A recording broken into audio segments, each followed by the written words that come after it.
Hello and welcome to the Temple of Tomes with your host, Indie Comics Jones. Today is September 13th, 2021.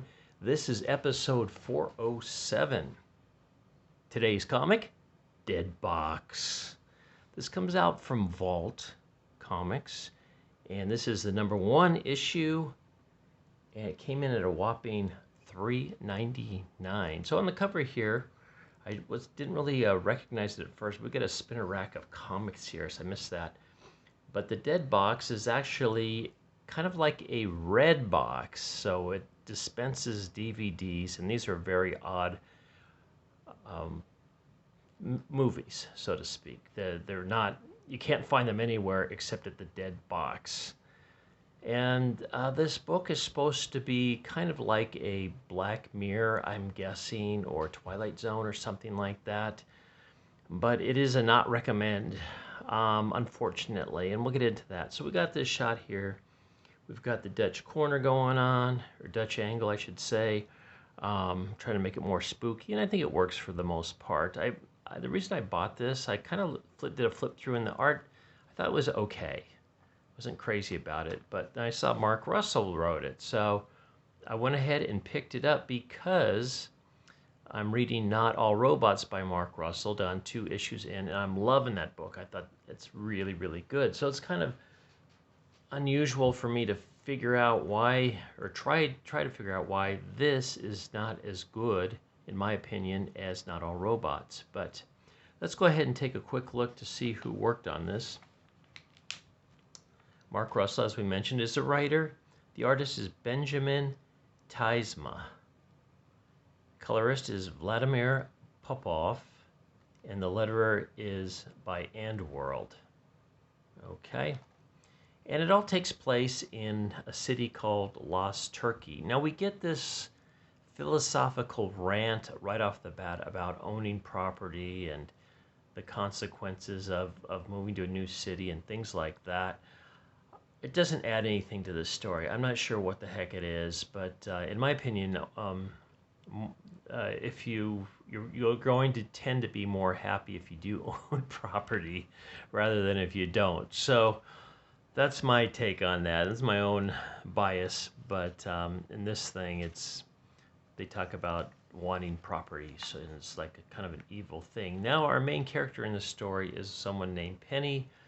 And she works at a convenience store, and I believe this convenience store is owned by her father, who's deathly ill. And of course, the convenience store has the death box, and people come in and rent from it.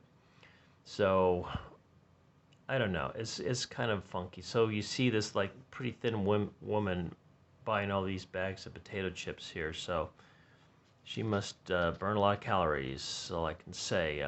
But she's kind of distracted because her husband is getting videos from the red box, and they get this goes back and forth of why you get them there. These are films no one's ever heard of, and apparently, or I'm sure apparently, but maybe this death box has a grasp on the whole town. I don't know. Well, she decides to check it out herself. She gets this video called The Lonely Planet. And she's never heard of it. There's nothing on the internet about it, so she takes it home and visits with her father, which I guess it's in the same building, I'm assuming. So she starts watching this video. And you can see it's about someone getting in contact with another world, and they're conversing back and forth, but if they send someone, it's going to take them 50 years to get there, so they have to depict somebody that's very special to go on a spaceship for 50 years. And the volunteer, there he is.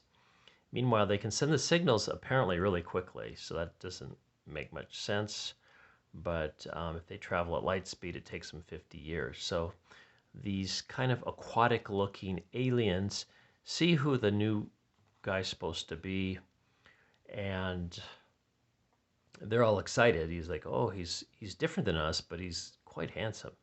Meanwhile, at the store, she gets a customer coming in late, and it's Buck, and he's pointing a gun at her, and I guess he's a gun nut. And this is supposed to be another. There's like all these philosophical little sideshows about the author's opinions on things. And I think this is the second. First, it was about land. The second one's about guns.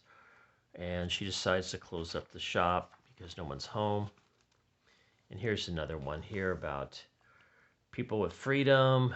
This shows a guy on a motorcycle. There's no speed limit, but there's also a cemetery right there for specifically for bikers that have died, I guess, on the road. And I guess it's supposed to say something about freedom there.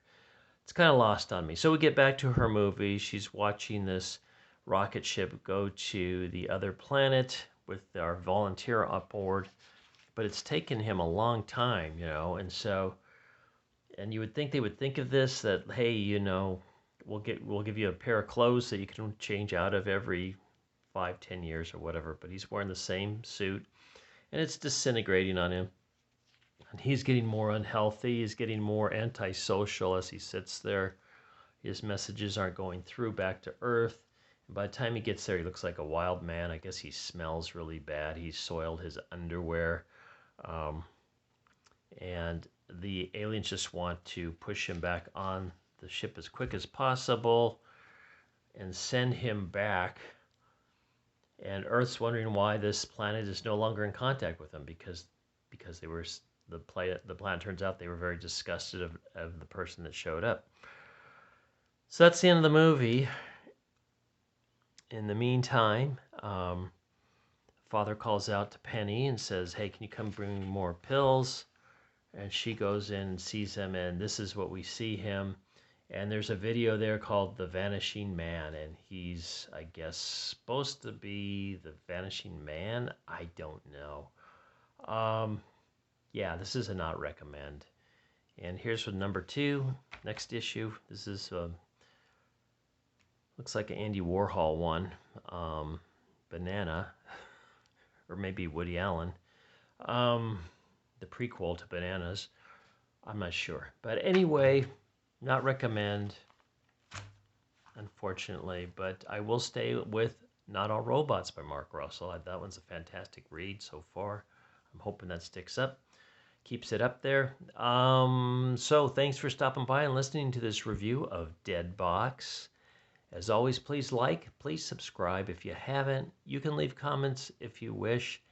We'll see you next time at the Temple of Tomes. I am way behind in my reviews. I think I've mentioned it before. We are actually moving. Bought a place. It's a fixer, and we're trying to sell our house. So there's going to be a lot of interruptions over the next few months, I am sure, as we try to leave Texas and go back to California. So we're kind of doing a reverse neurotic, if you will. Most people are leaving California and coming to Texas. I'm going back to California, hoping I can save the state. Yes, one person at a time. Anyway, thanks for stopping in. This is Indie Comics Jones from the Temple of Tomes bidding you adieu.